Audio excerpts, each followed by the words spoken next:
Assalamualaikum warahmatullahi wabarakatuh. Selamat pagi anak ibu semua. Jumpa lagi kita dalam pelajaran bahasa Indonesia. Kali ini kita akan membahas tentang definisi, ciri, dan contoh buku teks fiksi.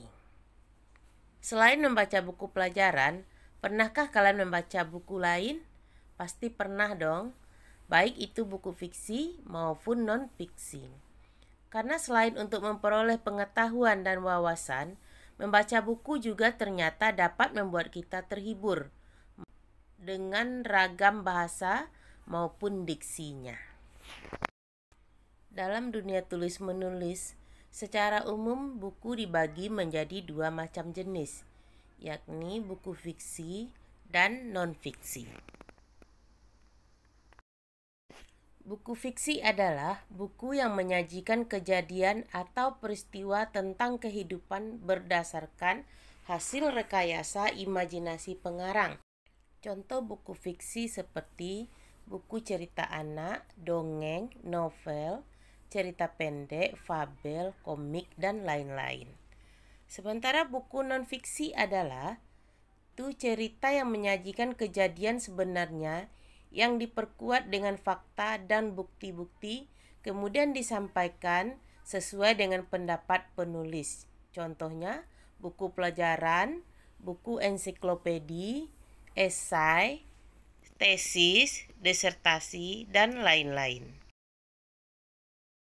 Seperti diketahui, seseorang membaca sebuah buku karena ada manfaat yang bisa diperoleh. Misalnya saja, seorang fotografer akan membaca buku yang berhubungan dengan fotografi. Seorang desainer akan membaca buku yang berhubungan dengan mode. Sehingga dapat disimpulkan bahwa ketertarikan seseorang dalam membaca pasti disebabkan oleh adanya sesuatu yang bermanfaat dalam bacaan tersebut dan sesuai dengan bidangnya masing-masing. Unsur-unsur buku fiksi yang pertama, tema. Tema adalah ide atau gagasan utama dalam sebuah tulisan. Yang kedua, latar. Latar adalah keterangan mengenai tempat, waktu, dan suasana dalam sebuah cerita. Selain itu, latar juga bisa dikatakan sebagai keterangan, maksudnya alur yang berhubungan dengan waktu, ruang, dan suasana. Selanjutnya, tokoh. Tokoh adalah setiap individu yang ada dalam cerita dengan karakternya masing-masing, yaitu ada protagonis, antagonis, dan tritagonis. Protagonis merupakan tokoh yang menggambarkan watak baik dan positif. Sebaiknya antagonis menggambarkan watak yang buruk atau negatif. Sedangkan tritagonis adalah karakter penengah. Yang keempat adalah alur. Alur adalah rangkaian kejadian atau peristiwa yang membentuk jalan cerita. Di dalam alur terdapat konflik yang menggambarkan pertentangan setiap tokoh dalam cerita yang menghasilkan ketegangan. Karena adanya konflik, maka membuat jalan cerita menjadi lebih menarik.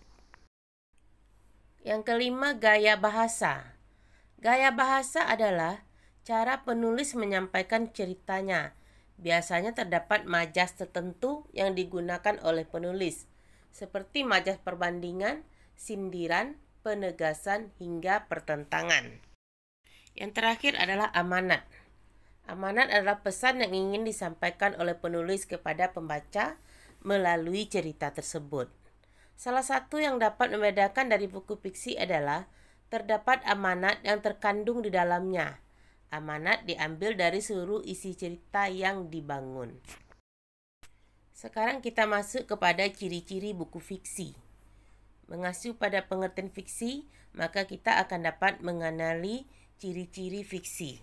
Yang pertama adalah imajinatif.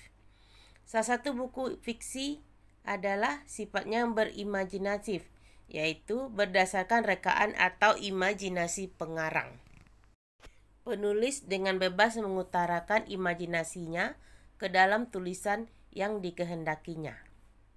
Yang kedua adalah kebenarannya relatif. Karena bersifat imajinatif, maka kebenaran fiksi itu relatif. Maksudnya belum tentu tulisan itu benar-benar terjadi. Sebab itu hanya merupakan pikiran atau imajinasi dari penulisnya.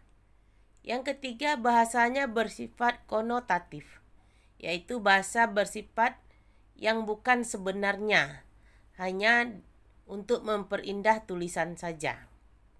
Yang keempat, tidak ada sistematika baku. Karya fiksi tidak memiliki sistematika yang baku, sebab pilihan kata karya fiksi cenderung bebas. Penulis biasa mengekspresikan gagasannya dalam membuat tulisan dan menyusun kata-katanya sendiri. Yang kelima, menyasar emosi pembaca. Umumnya karya fiksi menyasar emosi atau perasaan pembaca, bukan logika, sebab buku fiksi ditulis dengan melibatkan emosi penulis dan pembacanya. Contoh teks fiksi. 1. Novel. Suatu karangan fiksi yang menceritakan seorang tokoh utama dengan pro dan kontra dalam ceritanya, mulai dari awal hingga akhir novel yang memiliki klimaks atau ending. Yang kedua, roman. Roman adalah suatu karya fiksi yang menceritakan mengenai beberapa tokoh dalam alur ceritanya. Roman banyak mengandung hikmah dalam ceritanya dan cenderung mengarah pada cerita klasik. Contohnya, Sidul Anak Sekolahan, karya Aman. Pertemuan Jodoh, karya Abdul Muiz, serta roman Asmara Jaya, karya Adi Nogoro. Yang ketiga, cerpen adalah suatu karangan fiksi yang isinya jauh lebih sedikit ketimbang roman maupun novel. Atau bisa juga disebut dengan cerita sekali duduk karena dibaca hanya sebentar saja. Selanjutnya, puisi. Kumpulan puisi juga menjadi salah satu buku fiksi yang banyak diminati. Puisi adalah salah satu jenis karya sastra yang gaya bahasanya sangat ditentukan oleh irama, rima, serta penyusunan larik dan bait. Yang terakhir adalah dongeng. Sebelumnya kita sudah belajar apa itu dongeng, yaitu salah satu cerita rakyat yang cukup beragam cakupannya serta berasal dari berbagai kelompok etnis, masyarakat, atau daerah tertentu di berbagai belahan dunia. Sekian video kita pada kali ini. Terima kasih sudah menyaksikan.